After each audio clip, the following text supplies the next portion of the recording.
black to play here, as we have a very nice attack against the white king, but have to execute it with precision. Now, the main way to go wrong here is to play queen takes h2 check, because then after king f1, white's king looks uncomfortable, but does survive via the e2 square. And so black is not directly winning in this position.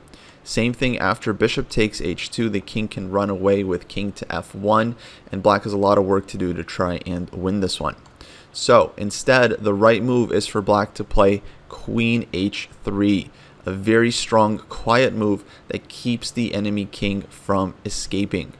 And now black is threatening bishop takes h2 check, which would force the king over to h1, and that would lead to a quick checkmate. For example, let's say queen to c2 here to try and defend f2. This is not helping. After bishop takes h2 check, king h1, the bishop pulls back to f4, blocking this rook, and after king to g1, rook g5 is checkmate.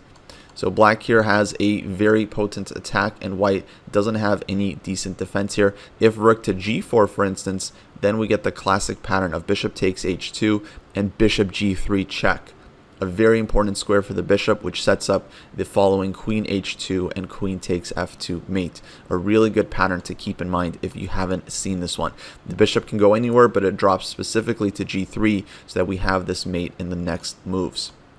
So white's best try is to play f4, blocking the bishop on d6. But black does have a way to force open this diagonal and get this mating idea going. And that is with the very nice, brilliant rook sacrifice, rook g5 check. Now if white steps with the king after king h1, queen g2, it's game over.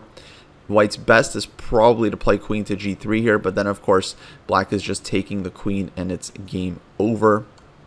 And lastly, after f takes g5, this is of course the critical defense.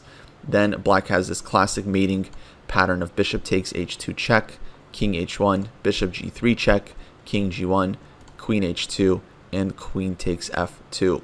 So very, very good pattern to know. Once again, the bishop has to go to g3 so that it can support the queen in taking f2.